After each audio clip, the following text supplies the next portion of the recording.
going, guys? I am Connor from Running Warehouse, and today we are here with two big names from Puma Running. On my right, we got Dakotah Lindwurm, pro athlete coming off a big marathon trials top 3 finish. And then, of course, Todd Fokker, one of the main men who brings the heat from Puma. You got all of the latest and greatest shoes to talk about, and today we got a special shoe. We're getting a first look, first test at the Puma Deviate Nitro Elite 3.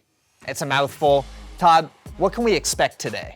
A better and a faster shoe. At Puma, we really believe in our athletes and supporting them so they can chase their dreams. And our goal is to always make shoes that, really just, they don't feel, they don't notice, but that are as absolutely fast and efficient as can be. And we're so happy and proud of Dakotah going to the big dance later on this year, and glad to be a small part of it. Yeah, I was gonna say, chasing dreams. Dakotah, you have done amazing things. When I saw you come across that finish line, I was cheering at the TV screen. Now, we finally have the Deviate Nitro Elite 3. You were one of the first people to wear this shoe. How exciting is it? Or is this a shoe you're using quite a bit in your training? Yeah, it's one that I use for anything, like kind of around LT or slower marathon pace. I love it. It feels like an extension of my body, and I'm really excited about it. I'm excited to get it in other people's hands, for sure. Well, let's go test it out, feel out at a couple different speeds, and we'll come back and give the full breakdown. Sounds great.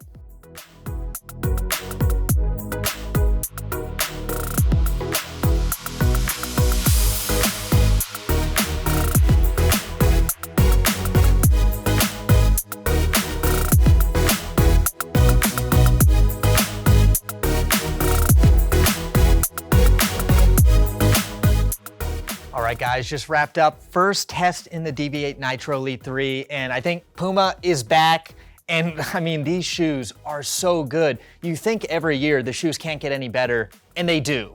Todd, maybe you can start us off with the early days of this shoe, how it got started, and how you've made those gradual improvements to version 3. For sure. Deviate Elite has been our proven winner from the beginning, going back to, the first days of Molly and her bronze medal. It's our lightest, it's our fastest shoe. It's really designed for the runner that runs with a high cadence or turnover. And yeah, I think it really is nicely democratic. It works for a lot of runners, from the elites all the way down to those of us that are running, even 3-4 hour marathons. And from a foam perspective, how is this going to be different than some of the past versions? And how do you continue to get those efficiency benefits even better? Yeah, I think looking at the whole shoe, from V2 to V3, a few small changes. We did add more foam. So before we were at 36 millimeters in the heel, now we're up to 40 millimeters. And not only does that give us, more cushion and more bounce, that allows us to put a more aggressive rocker shape when it comes to the carbon fiber plate. So more foam, more cushion, more bounce, more propulsion makes the Deviate Elite 3 a faster shoe. Now, Deviate Nitro Elite 3 is a very fast shoe, but there's options from Puma. We've also got the Fast R2. Dakotah, I'm guessing you had to do a little bit of work to figure out which shoe you were gonna use on race day at the marathon trials. How did you end up with the Elite 3, and what was that process like? Well, it is tough when Puma gives you 2 really great shoes to choose from. I got to come into the Nitro Lab here and do a test, and it turns out I'm about even in efficiency on both of them. So I just kind of went with what was feeling right for me in practice. And for me, it works better for me to do all my fast stuff in the Fast R. That's a good name. And then do more of like my marathon pace and lactate threshold in the Deviate Elite 3s, because they really don't wear down your legs. I feel like they're just, like I said before, an extension of my body. I don't have to think about using this shoe. Yeah. And I think for us too, previous Nitro, we were doing kind of the embryo expansion. We've kind of evolved to a new and improved raw material and new process where we're using more block foaming, and what that means is we're getting a more consistent cell structure. And basically we've improved our energy return and rebound with Nitro Elite, the new one, all the way up to 93%, which, looking at just kind of the raw foam, is amazing. In the shoe, we're still over 90% efficient for the entire shoe. And then, testing foam, testing shoes, the third part is the athletes, right? These things don't live in a lab. And I think that's where Dakotah and 9 of our best athletes came in and did the running economy test side by side to find out what was best for them. And obviously this was the shoe you wore at the marathon trials. It allowed you to get that amazing top 3 finish. How important was this shoe in your training and on race day?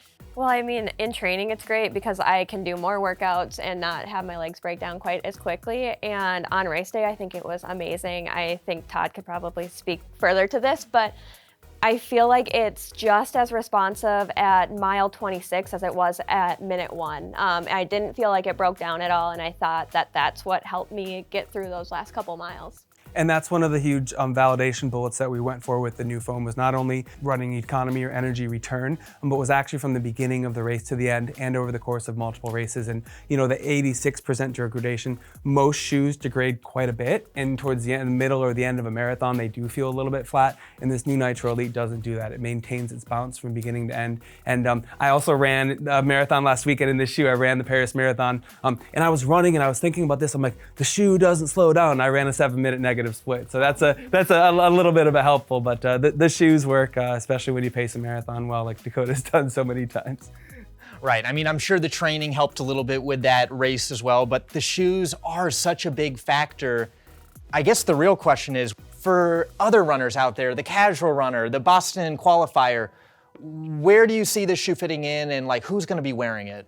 Yeah, we at Puma, we are the Forever Faster brand, so we want to have different options so that whatever runner can run as fast as they possibly can. You know, I think for us, we feel really confident both the Deviate Elite and the Fast R2 are great performance running shoes. You know, the Deviate Elite works maybe a little bit better for somebody that runs with a higher cadence or turnover, but certainly the runner that's landing more midfoot to forefoot or with a little bit of a longer stride really sings with the Fast R2. So both of them, you know, we've done a lot of lab testing. We've seen people better in this, and I think both of them work really, really well. They have the same great foam, similar stack heights, but just depending on people's different stride is how I would kind of pick and choose the shoes. Well, again, I keep saying over and over, we've got so many great options in 2024. If you're looking to try out the Puma Deviate Nitro Elite 3 for yourself, you can find it here at Running Warehouse.